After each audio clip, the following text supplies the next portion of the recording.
दोस्तों, मेरा नाम है अजीत सिंह और पैसा बाजार में आप सभी का स्वागत है। आज हम द विजिट और टिगर्स की बात करेंगे। फिर तीन कौन से सेक्टर है जहां पर जापान गवर्नमेंट फोकस कर रही है, फिर कुछ स्टॉक्स को डिस्कस करेंगे और रियलिटी चेक देखेंगे। सबसे पहले हम बात करेंगे द विजिट एंड टिगर्स की। तो जापान की प्राइम मिनिस्टर सनेई टिकाची इंडिया में आई है, तो उनका फर्स्ट ऑफिशियल फॉरेन विजिट है। अपने साथ 115 जापानीज कंपनीज को लेके आई हैं और विजिट का रिजल्ट ये रहा है 120 कॉर्पोरेट एग्रीमेंट हुए हैं, जिसमें कमिटमेंट की है 1.04 लाख करोड़ रुपीस, लगभग 12.5 बिलियन डॉलर का इन्वेस्टमेंट होगा इंडिया के अंदर। इस सप्लाई चेन को समझ लेते हैं। लगभग चाइना ने क्या किया है, इनके एक्सपोर्ट को लगभग 40 जापानीज डिफेंस कॉन्ट्रैक्टर को कंट्रोल करना चाहते हैं। मतलब वहां पर रिस्ट्रिक्शंस लगा दिए, क्रिटिकल रॉ मटेरियल पर रिस्ट्रिक्शन लगा दिए, जिसकी वजह से जापान अपनी इकोनॉमिक डिपेंडेंसी चाइना से हटा करके शिफ्ट करना चाहता है इंडिया में।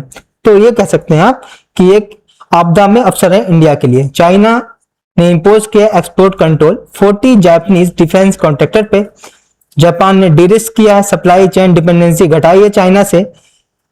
लगभग 150 कंपनीज आई हैं, लगभग 120 एग्रीमेंट्स हुए, 1.04 लाख रुपीस यूज किए जाएंगे। और ये तीन हमारे फोकस सेक्टर्स होंगे। पहला है डिफेंस एंड मरीन सिक्योरिटी, दूसरा है सेमीकंडक्टर एंड इलेक्ट्रॉनिक मैन्युफैक्चरिंग, तीसरा है AI and clean tech energy. पहला है सेमीकंडक्टर एंड इलेक्ट्रॉनिक मैन्युफैक्चरिंग। तो यहां बात करें तो गवर्नमेंट काफी अच्छा काम कर रही है। गवर्नमेंट इंसेंटिव दे रही है 76,000 करोड़ का सेमीकंडक्टर मिशन के लिए, जो कि जापान की world class semiconductor material company के साथ काम कर रही है यहाँ पे।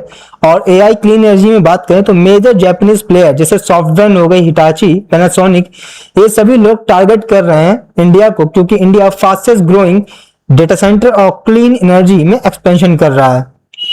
डिफेंस एंड मैरीटाइम सिक्योरिटी की बात करें, जापान ने अपडेट किया डिफेंस इक्विपमेंट ट्रांसफर गाइडलाइन को, जिसमें दोनों नेशन अपने शेड्यूल करेंगे 2+2 मिनिस्ट्रियल मीटिंग जल्दी और कोलैबोरेट करेंगे एडवांस मैरीटाइम सिस्टम के लिए। जापान की अगर हम नेवी की बात करें तो काफी ज्यादा एडवांस है, वो लोग काफी ज्यादा टेक्नोलॉजी में एडवांस है, तो इंडियन डिफेंस के लिए काफी अच्छा होगा, खास करके नेवी के लिए। तो आप विजिट की हेडलाइंस देख सकते हैं। कंपनीज को डिस्कस करें, CG power and industrial solution की बात करें तो ऑलरेडी ये एक्टिव पार्टनर है रिनिशियास इलेक्ट्रॉनिक जापान कंपनी के साथ, और सेमीकंडक्टर ओसैट फैसिलिटी बना रही है गुजरात के अंदर। ये न्यू कैपिटल कमिटमेंट की जाएगी, डायरेक्टली सुपरचार्ज होगी एग्जिस्टिंग प्रोजेक्ट में, फास्टर रैंप अप होगा, डीपर टेक्नोलॉजी ट्रांसफर होगा। तो देखना चाहिए इस कंपनी को, और प्रोडक्शन स्टार्ट हो चुका है। और जहां तक कि ऐसा कहा जा रहा है कि इन्होंने पहला सप्लाई भी कर दिया है सेमीकंडक्टर का, मतलब एक्सपोर्ट भी कर दिया है। दूसरी कंपनी है डिक्सन टेक्नोलॉजी, तो इंडिया की लार्जेस्ट ईएमएस कंपनी है और प्लान कर रही है $3 बिलियन की डिस्प्ले फैब्रिकेशन फैसिलिटी लगाने की। जापान की existing firm Chinese supply chain को हैवली लीन करेगी डिक्सन के जरिए इलेक्ट्रॉनिक असेंबलिंग कैपेबिलिटी में। प्रोग्रेस और फंडिंग माइलस्टोन है इनके लिए $3 बिलियन का डिस्प्ले फैब प्लान के लिए।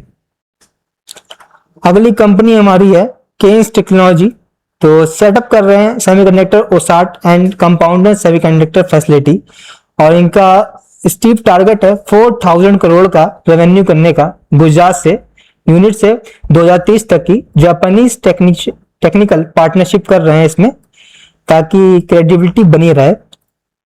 और एक्चुअल ऑर्डर विन और टेक्निकल टाई अप की बात करें तो गुजरात की यूनिट रेवेन्यू जल्दी रैंप अप करेगी। लार्सन एंड टर्बो की बात करें तो इसमें इन्वेस्टमेंट आ रही है $300 मिलियन की फैबलेस चिप कंपनी के जरिए। टारगेट है 50 प्रोडक्ट्स डिजाइन की जाएंगे 2027 तक की। जापान रिलैक्स्ड है डिफेंस इक्विपमेंट और ट्रांसफर गाइडलाइंस को लेकर के। ओपन अप मेजर कोलैबोरेशन होगा, अपॉर्चुनिटी है एलएनटी के लिए, नई टेक्नोलॉजी को अडॉप्ट करे, सीखे और नए इनोवेशन करे और साथ में एक्सपोर्ट करे। तो फैबलेस चिप डिजाइन में काफी अच्छा कर रहे हैं और कोई भी फॉर्मल जापानीज डिफेंस टेक के साथ टाइप हो सकता है आने वाले समय में। बीएल की बात करें तो स्पेशलिटी फ्लैगशिप है ये, इसको फायदा मिलेगा एलएनटी के साथ। ये डिफेंस और मैरीन टाइम इलेक्ट्रॉनिक दोनों सेगमेंट में काम करती है। इसको काफी ज्यादा फायदा मिलेगा इंडिया के अपग्रेड सिक्योरिटी एसेट्स में, और इंडिया और जापान के डिफेंस टाइप जब मजबूत होंगे तो इनको तो इनडायरेक्टली फायदा होगा। अगर कोई भी सेगमेंट में फायदा होता है, मतलब आर्मी, नेवी, एयरफोर्स किसी भी सेगमेंट में अगर टाइप करते तो इनडायरेक्टली इनको भी ऑर्डर्स मिलेंगे।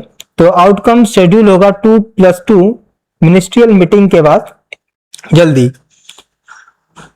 अगर हम स्टॉक्स को एक फ्रेम के अंदर देखें तो सीजी पावर पार्टनरशिप कर रहा है रीनिसियस ओसाड के साथ, और डिक्सन टेक्नोलॉजी तो है ही ऑलरेडी पार्टनर में। केन्स टेक्नोलॉजी का टारगेट है 4000 करोड़ का रेवेन्यू का, और एलएनटी ये भी आप फैबलेस चिप इन्वेस्टमेंट में फोकस कर रहा है। एनालिस्ट रियलिटी चेक करें तो 1 लाख करोड़ की कमिटमेंट एक बड़ी लग रही है पेपर पे, लेकिन इंडिया के लिए बहुत ही स्लो है इम्प्लीमेंटेशन, क्योंकि जो बड़ी डिप्लोमेटिक समिट होती हैं उसमें लगभग 3 साल लग जाते हैं, मतलब वो चीज रियलिटी में आने पे पेपर से जमीन पर।